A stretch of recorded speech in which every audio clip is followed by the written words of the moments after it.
Caution, caution. Manual, fuel, manual, fuel. I'm John Goglia. I'm Greg Feith. And I'm Todd Curtis. And we are the Flight Safety Detectives. Between us, we have over a century of aviation accident investigation and safety experience to draw on as we discuss issues that affect all of us. So we are qualified to share our perspectives on accidents and incidents and what can be learned from them for the future. We're proud to say that we have two sponsors that really relate to the topic of aviation safety: the Professional Aviation Maintenance Association, or PAMA, and Avemco Insurance. Later on in the show, we'll tell you how you can get a 5% discount on your insurance just for listening to the show.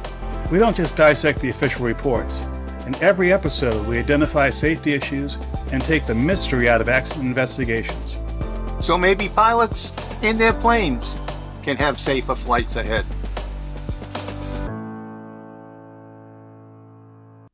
Welcome to this Flight Safety Detectives live screen. We're pleased to have you here today with myself and John Goglia.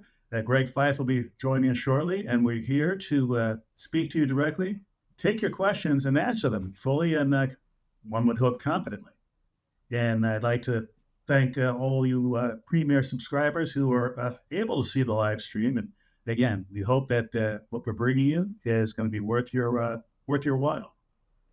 And one of the things we wanted to do was talk about some of the issues of the day. And recently, the most important thing, at least for us in aviation safety, has been the recent release of the preliminary report from the NTSB about the UPS crash in Louisville.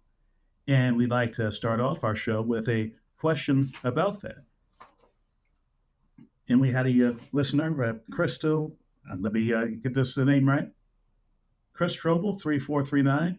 I'm surprised you guys have been completely quiet regarding the recent MD-11 DC-10 news. But okay, that's cool. Carry on. Well, I was going to answer the question one way before we did what we did last week. We had a special show coming out this weekend, episode 303, where we addressed directly the UPS crash, and we talked about the preliminary report. So why didn't we do something right off the bat, as many people online have done? And some of these people we like, some we talked about on the show, but our basic philosophy is we're going to say something when there's something worth saying. We're going to say something when we have something to say. And most importantly, we're going to say something about an event when there's facts and data on the ground that we can talk about. And that was the case with the NTSB releasing the preliminary report. It is preliminary, so they're not going to come to a conclusion as to what happened. It is something that has facts on the ground, some of which we knew about ahead of time, some of which were new. And it was very insightful because it just sort of put to the test some of the theories that are out there. And let's just say that a lot of the theories as to what happened, which came out early, were not necessarily incorrect, but they were based on the lack of information. Going forward, there will be more information. There will be a final report. It'll come out roughly a year from now. It will be much more detailed than what was in the preliminary report. But I highly recommend you go to the episode 303 webpage, that supports that episode rather. We will have downloadable copies of the preliminary report and other information that's related to this accident. But really, I watched all those shows, and the misinformation based upon not factual information was frankly, it was sickening, because they were talking about things that they had no right talking about. And one of the things that always gets under my skin is when pilots start to opine on maintenance issues. What pilots see with maintenance barely scratches the surface. They never see what's going on in the hangar. They never see all the work that's done that's virtually invisible and to the outside world. And then they're making comments on channels like this after an incident that lead the families, the crew members, the other employees that watch every word that people say about their accident, so to speak. It's just a disservice to everybody to be just putting a bunch of words out there that are not based on fact. And we try desperately not to do that. And So, we can certainly add more about this event. We're not going to add it now because, again, things are still evolving. And again, tip of the hat to the NTSB. And I think, John, you tipped your hat to them in our episode 303, talking about how quickly they brought to bear this report. The event happened on, I believe, the 4th of November, and the preliminary report came out, I believe it was the 20th of November. it was extremely quick. It really was on a very, very detailed report for 2 weeks into it. And hats off to my former colleagues at the NTSB, because they really did a good job of shutting down a lot of the speculation. I only once did I have to do that in my career at the NTSB, and that was involved in a event in Charlotte with a Midwest Express that was flying for U.S. Air. And the so-called experts, when I got down there at 10 o'clock in the morning of the first day, it was all over the place. And I just let the companies keep talking. Normally we muzzle them. If you want to be part of the investigation, you don't go on TV and talk, but I let them talk for a while to defend themselves against the so-called experts then. But then I asked the companies not to do that any longer. And then I disclosed information on our, what we call the stand-up at noontime and one in the evening. But the one in the afternoon, I disclosed raw data to the press just to cut off the speculation from the so-called experts who were actually causing a problem with the investigation. They were talking about security issues. They were talking about what's on the airplane. The FBI was involved. So it was just out of control. So, I shut everybody up essentially, and then I just disclosed the information. But this example, this current one from the NTSB on the UPS accident, even went further than what I did in that example. And it really is a tribute to them to do that, because it really stopped the speculation. You've noticed that since the report came out, that and many of these captains and other people that have all these opinions, how quiet they've become, because the information is so much better and so much detailed. And, we could talk further about this, but I highly recommend you go check out our episode 303, because we went into some detail about, let's just say it, our feelings and opinions about speculation and the role that plays and the kind of media things that happen now and how they compare to the past. But we'd like to go forward by going a little bit backwards. We're going to go back to episode 301, which part of that, we had a discussion about why we at Flight Safety Detectives were referring to the Gulf of Mexico rather than the Gulf of America for very particular reasons. Now, there was a listener who, after hearing our reasons,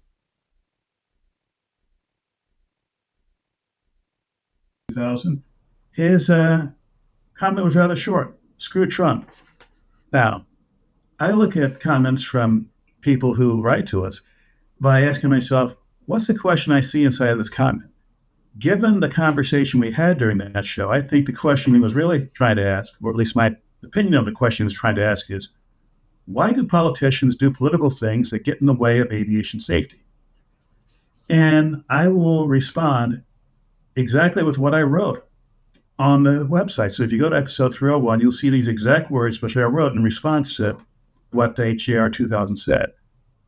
One of the things that fascinates me about aviation is the way that over time, policy endures longer than politics, and no one politician, no matter their amount of real or imagined power, can radically change the evolution of the global aviation industry. Over a half century ago, I found it shocking that the U.S. under the legendary anti-communist Richard Nixon was willing to allow Boeing to sell 707s to the People's Republic of China. Fast forward to today, and the PRC is Boeing's biggest market. Are the U.S. and the PRC at odds over multiple political issues? Are both countries pointing nukes at each other? when it comes to aviation, can we all just get along? All these things can be true at the same time. Now, for all of you out there who are listening, most of you don't remember seeing Richard Nixon on television or seeing Richard Nixon, I don't know, doing his famous V for Victory sign. But John, you were very much in the industry during the early 70s. And I mean, I was only about 13 years old when that happened. And I was tuned in enough to the world politics to realize that this is like incredible. We're actually doing something at a high level with the People's Republic of China. I mean, what's your feeling about not just what our commentator said, but I'd like to hear your views on that too, but how aviation has globalized over the last few decades? Well, aviation has shrunk the world. All right, so we all pulled together. And I was in the industry when Nixon made all those moves.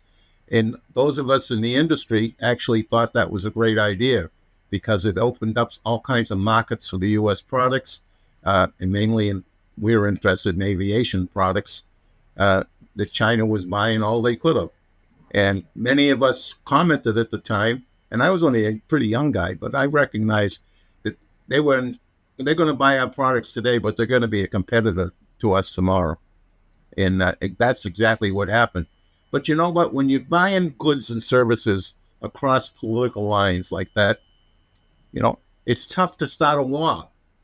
It's tough to fight with the people that are supplying you with steel or supplying you with whatever it is they're supplying you with. You got to really balance all of that off, and that tempers some of the wild swings that we get from politicians that have a different agenda sometimes.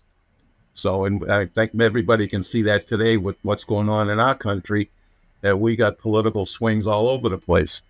What are they going to be productive? I don't know. I have my doubts, but I've seen some positive things come out of all the tariff craziness that's been going on, and there's been some negative things as well. But we'll have to wait and see what really develops, and hope that our politicians have enough sense to keep it pretty average, pretty calm and collected. And one comment I'd like to say about the globalization of aviation is the globalization of aviation safety. When I first got into the industry in the early 90s, one of the big concerns was you had a situation where cockpit crews were behaving differently in different countries. We had assumptions that, they'll act just like we do here in the States or here in Western Europe. And we saw that that was not the case. And we, the industry, took an inward look at ourselves and said, it's not them, it's all of us. That is, rethinking how relationships exist within the cockpit and in the maintenance shop and on the flight line. What's the role of leadership in the cockpit? Is the captain always right? Is the captain able to shout down the first officer or the second officer or the navigator when the captain thinks he or she is right? That might have been the case beforehand, but one of the fundamental changes that happen is the concept of crew resource management. That is, taking stock of what you have inside the cockpit or inside the workspace and allowing everyone, no matter what their level of power or influence or time on the job, can speak up and say something, in many cases save lives. And that's an ongoing issue. It's an ongoing struggle. And in my opinion, it was not a question of how can we make everybody think like us? It was more a question of how do we rethink how we behave? And how can we put structures in place so the very nature of how an aircraft is operated or how an aircraft is maintained is such that at each step, there's a check and balance. At each step, there's an opportunity to say something positive to keep something bad from happening. Now, that's my stump speech. And John, you've seen this from a whole different perspective. Well, I've seen the bad side of it all, and I've seen the bad side of some of our operators around the world that haven't taken heed to some of the suggestions that were made. But doesn't mean we stop. We have to keep trying to help those areas improve. You know, we just see that there's maybe some problems in Asia, and we need to make sure that we're helping with information and anywhere else we can those airlines and those people to get better. And We in the U.S. have been blessed with very few accidents in the last over 15 years, and actually 20. We can count them on just on our fingers on one hand. So we've been blessed with that. So we need to duplicate what we've been doing, share what we've been doing to all the other airlines around the world, and drive down their accident rate, because the accident rate in some countries, in some areas of this world, is way too high. And oftentimes I'll tell when talking about the continent of Africa and the crashes that occur there. Right, the people that are flying on commercial airplanes in developing countries like those in Africa are the people that are trying to drive their economies and their countries forward. And when we lose them on an accident in an airplane, that impacts those countries and the development of those countries, and moving up, the poverty and the food supply and all the rest of the things that impoverished countries need to do. And they're losing the talent that would be helping them to elevate their countries because of an airplane accident. We need to put good effort, solid effort into helping those countries not have those accidents. And accidents are supposed to be a random event, but sometimes we've been able to say they're going to have an accident in that country because they're not operating the way they should be operating. We see it coming. And that's an area that I don't want to be a prophet in. I don't want to be able to say that they're going to have an incident or an accident. I want to say that we're all working together to drive safety to the highest level we can. And some of our efforts need to be redoubled in that area, especially in developing countries. And that brings up the next question, the next show we're going to talk about, episode 302, where we discuss at great length BasicMed, which was a kind of medical certification that allows pilots to fly using a level of scrutiny that's not as high as for the typical medical certificate. I have a class 3 medical myself for flying small aircraft, not for doing commercial flights, but just to be a basic pilot learning how to fly. But there is a level below that called BasicMed.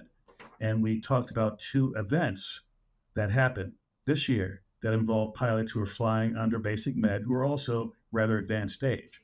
But before we go into the details of that, I'd like to thank Doug Vries, 372, or Doug DeVries, 372, for calling us out on making a mistake. By us, I mean me. He said, not a question, but someone pointing out a mistake. At 8 minutes and 31 seconds of the show, you stated that under BasicMed, you can't fly instrument rated. That is not correct. IFR flight is permitted under BasicMed. You, sir or ma'am, is absolutely correct.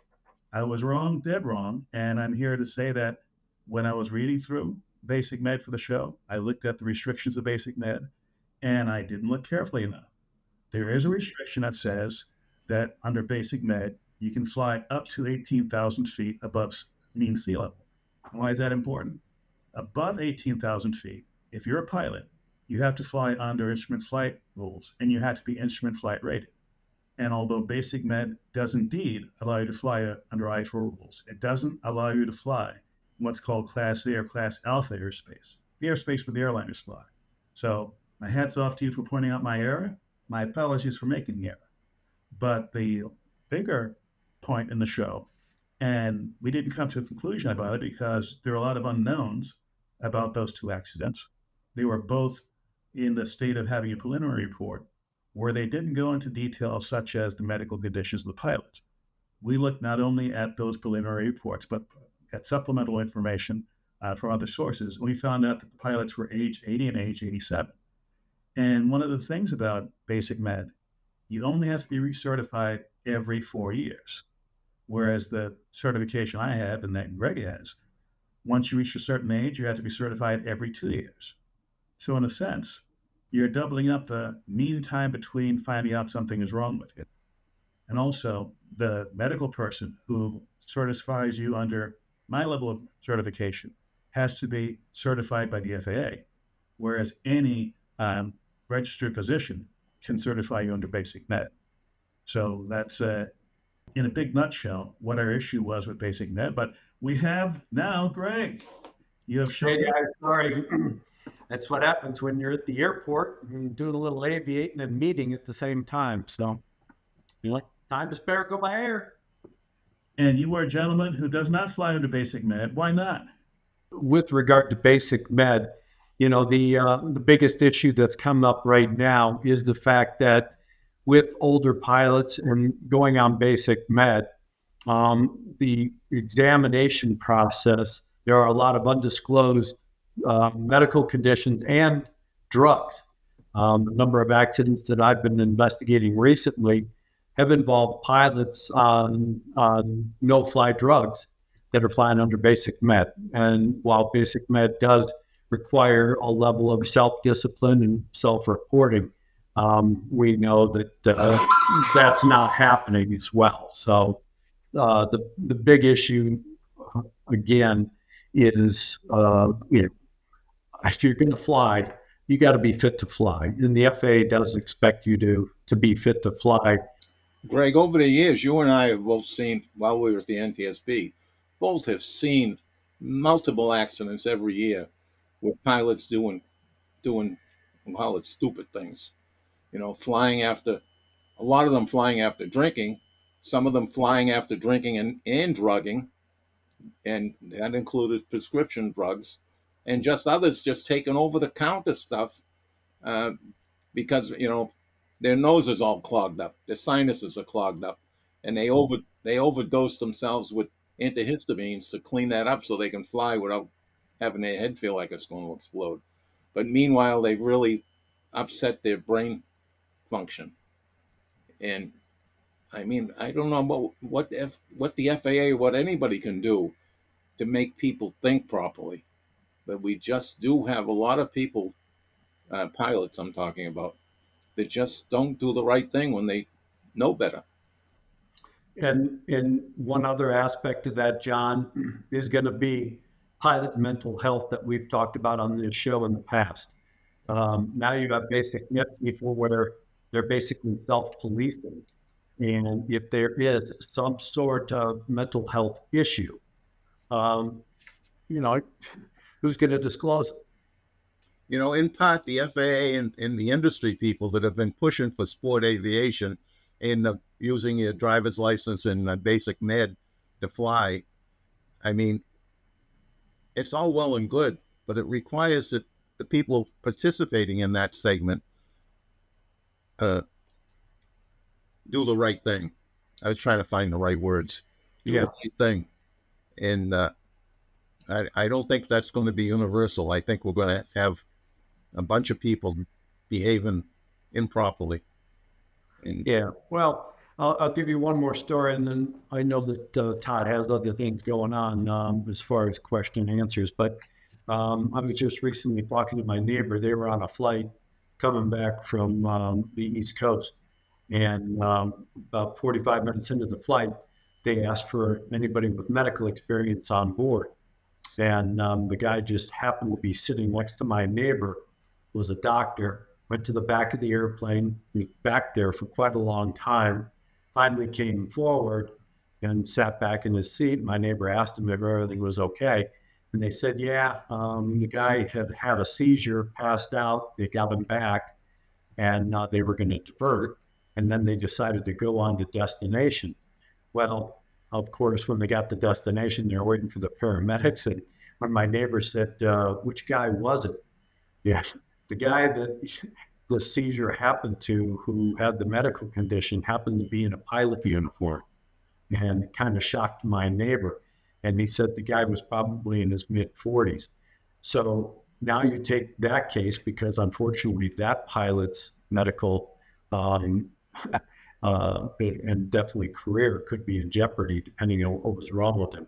But now you take that under somebody with Basic Med who has these kinds of medical issues. Who's going to disclose that? And now they get back in an airplane. So there are a lot of pluses to encouraging general aviation and giving an opportunity to those pilots who are going to be basically weekend warriors, fly, for the enjoyment of flying. But it still requires a high level of operational discipline and mental discipline And again, self-discipline as far as being responsible. So, we've all had questions about it. I've always had questions about it that concern me from an accident investigation safety standpoint. I'd like to add one more piece to that, Greg. I teach school, and a number of the students at a college level school, and a number of the students are in the flight program. And I tell all of them, and they're probably sick of hearing it, that they need to make sure they graduate with some expertise in another area. Airport management, FBO management, airline management. There's all kinds of programs out there to focus, but they need to have a fallback, because none of us have a crystal ball on what's going to happen to us health-wise. And like that example of a pilot that might be in his 40s and losing his career. Hopefully he's got a college education or special knowledge in some other area where he could go and continue to earn a living, because it's pretty tough to fall out of an airline job like that and then go try to find work if you don't have any other expertise. Yeah, exactly, John. And one last statement about, one last question rather about BasicMed. This is from Denmark. He had wasn't about BasicMed per se, but about the shutdown. But in his question or statement about the shutdown, there was something that caught my eye. And the question I saw in his long statement was, you guys are all about data. Have you seen any change in accident rates related to medical issues since BasicMed was implemented? That's a quick answer. No, because I haven't looked. But it's a reasonable question. It's a question that could possibly be addressed with the actual data that's out there, because when you have a serious accident or incident, the NTSB does make a report. And they will likely, in every case, put whether or not the pilot was on BasicMed or another level of certification. So yes, it's an excellent question. It should be addressed. Now, before we look into that or anything else a little bit, I'd like to do a bit of a shout out. As all of you know, we have special membership categories from Plane Watcher to Takeoff Club to Flight Safety Insider. And we'd like to do a shout out to some of the recent additions to that list. Chuck K, Flight Safety Insider, very recent arrival. Thank you for that. DC, DYSI, Plane Watcher, thank you. Ducky Messier, I think that person's French. Thank you again. Michelle or Michael, 777, perhaps someone related to the 77 program. Thank you for being Plane Watcher. Carm Matriano, I think I mispronounced this person's name in another episode. Again, you're a Flight Safety Insider. Thank you very much.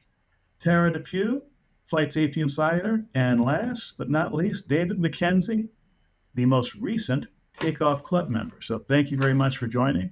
We enjoy your support. We rely on your support. And we'd like to have more of you participate at whatever level you find comfortable. This is an upcoming show about the pilot mental health questions and the pilot mental health campaign.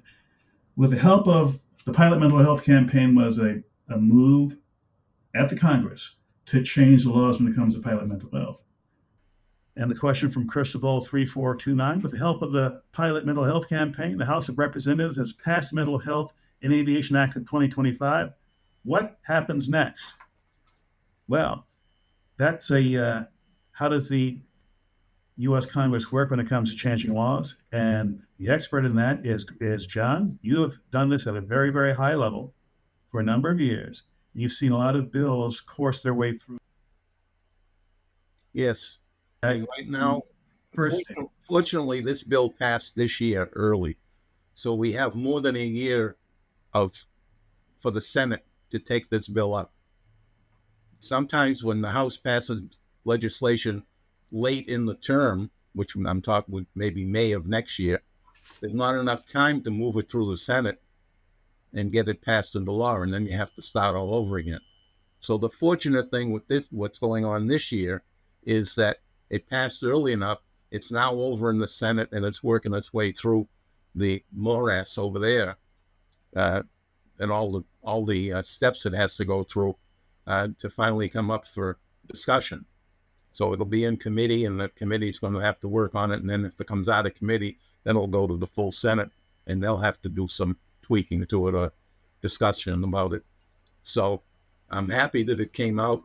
I'm happy that even I had a little bit to do with it with the rehearsal, the HBO program, 6-part series that I was involved with, which actually helped move it as well in a crazy way, in a way that is very much different not than normal, but it actually generated a lot of discussion on the Hill, and every little bit helps to move legislation forward. So I'm happy that Nathan Fielder and HBO were able to help move that bill along. So the work's not over. We need to now start all over again on the Senate with promoting the bill to all our senators from our states and just talk it up. So, and there's a lot of people involved, AOPA, the National Business Aircraft Association. There's a whole laundry list of people in the industry that have been speaking up, and some of them are finally speaking up in favor of dealing with this issue, because we've had, for whatever reason, we've had a lot of visibility on pilot mental health issues, probably since the Wings accident, where that pilot committed suicide and took an airplane full of people with them, because there's been a number of events that have occurred after that to keep that issue on the front page. So it will get addressed, so hopefully. And a very quick comment here from Chuckles K. You were all very welcome, and thank you. Thank you for that comment. And from a person who I did a shout out for recently, from Ducky Michiel, comment, definitely not French, smiley face. I work at SDF, which is the Louisville airport. So again, thank you for your comment. Thank you for being a special member, and condolences to the whole community around Louisville, because as we all know from experiencing investigations in other places over the years, it's not just the people on the airplane, not just the people who were directly injured, but the entire community has been impacted by that. And again, I hope that over time, that all of you who need help, reach out for it. All of you who see people who need help, see to it that they get the help that they need, even if that help is a pat on the back or just letting them talk it out. We also have a question also from, I believe, Chris Strobel 3439. Going back a little bit in time to 2018, many of you may remember there was a case where a ramp worker in Seattle took a Dash 8 for a flight. And make a long story short, although there were concerns that there were threats to the metropolitan area of Seattle, the person who was flying it crashed the airplane, unfortunately lost his life. But the question arose from Chris Strobel 3439 regarding a 2018 Dash 8 incident in Seattle. How was a ramp worker able to steal an airplane in broad daylight? Well, I actually went out of my way and found a video on YouTube that was done by the Port of Seattle, which runs the Seattle airport, which showed very clearly the steps this person took. This was a person who, as a ramp worker, normally towed the aircraft around and had full access to the flight line. And without going into great detail, the way that airplanes are designed, you don't have to have a pair of airplane keys to start them. If you know what the procedure is and can go through the proper procedure to start up the airplane, you can do so. The video showed him starting the airplane, towing it to the middle of the ramp, unhooking the tow vehicle with the airplane still with the engines running. The airplane starts to creep slowly ahead. He runs back to the front entry door, opens the door, jumps in the airplane, and flies away. And from by the way, this was not an accident. This was a deliberate event. So the kind of detailed analysis you would get from the NTSB did not happen here, because this was not an NTSB event. But there were a lot of pieces of information that came out about this. Apparently, this person worked at Seattle for a number of years. There were no warning signs that he was going to do something like this. He was not part of a conspiracy. There was nothing out of the ordinary before he took the airplane. And apparently, from what I understand, he had no formal flight training. How he got his knowledge from how to start the airplane and fly the airplane, it's up to speculation. There was speculation that he played a lot of video games. By the way, flight simulation video games can be very high fidelity for understanding how the systems work, low fidelity for getting a feeling for how the airplane flies if you're in the cockpit. But if you want to understand what happens when a certain switch is hit, the flight simulator programs out there, of which I use one, X-Plane, are very good for certain aspects of learning how to fly. Unfortunately, this person put it to a use that unfortunately ended his life. But again, this is a Greg and John question. You've been around a lot of airplanes. How hard is it to start an airplane if you know what you're doing? If you have some basic knowledge, it's pretty easy. It's pretty easy. There's no key switch. If you know how to operate the door to get in and how to close it after you're in, it's a simple matter of going through a start procedure, which probably have anywhere from 4 to 10 steps in it, depending on the airplane. In fact, some of the more modern ones, it's even easier. Some of the latest. So it's pretty easy if you understand the process to start the airplane and taxi it. It's no different than driving your car, really. You might not be exactly on the center line of the runway, but it's pretty easy to taxi an airplane. And if the airport's empty and you get to the runway, if it's close by, and it is in Seattle, you can get on the runway and be gone before the authorities can respond. So, And a little background on that Seattle event. One of the authorities that are responding are F-15s out of the Portland airport. They're aircraft on guard all around the country, ready to respond if there is an incursion, if there's a problem, what have you. So once this person took off, they're flying around Seattle.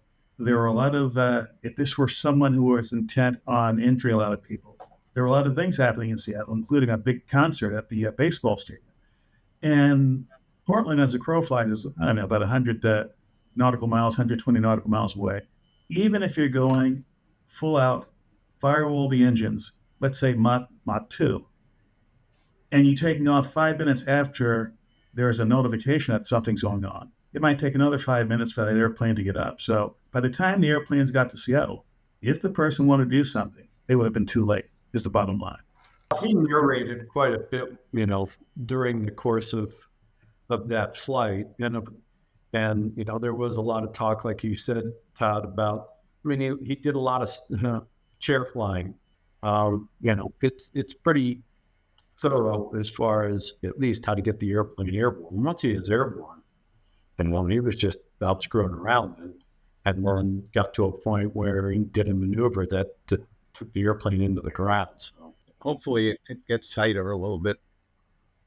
Well, and I don't want to belabor this point about mental health, but again, did anybody see any of the precursors for this guy wanting to do something like this? Had he talked about it in the past, like, this is a joke, I want to go, steal an airplane.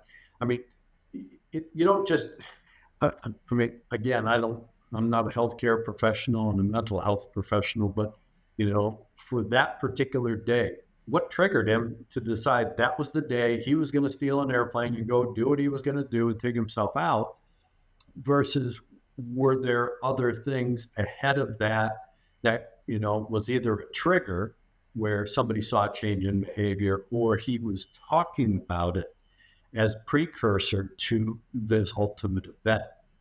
We hear about that a lot when we have mass shootings and that kind of stuff, that there were precursors, but in isolation they didn't mean anything. But when people look back at it, they go, oh yeah, this person did this, they said this, they acted like this. All of a sudden, you can put the pieces together. And I think that's the most difficult thing, not only for a pilot, but for anybody, but especially in aviation.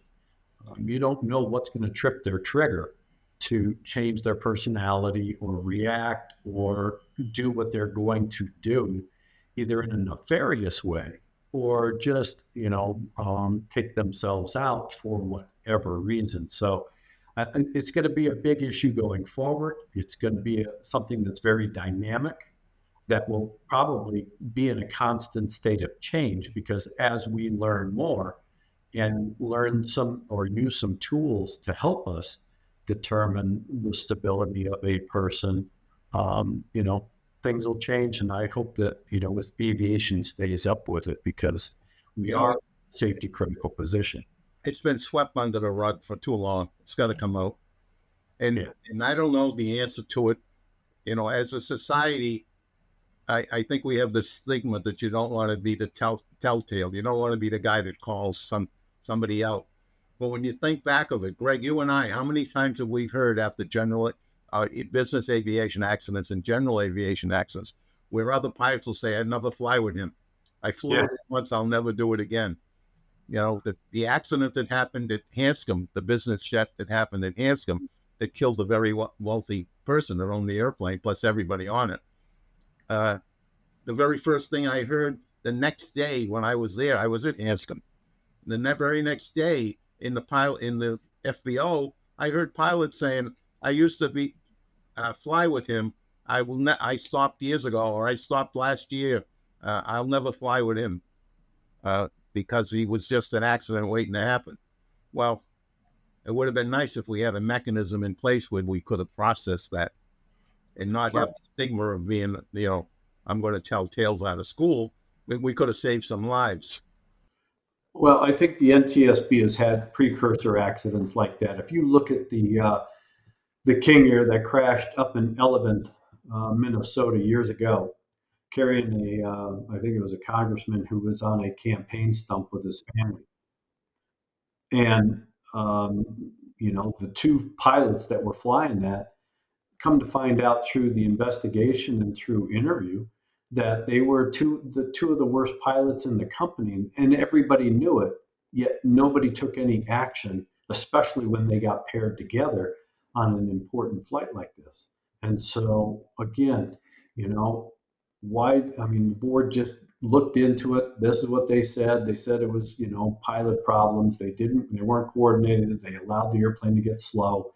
The airplane stalled on final, killed everybody.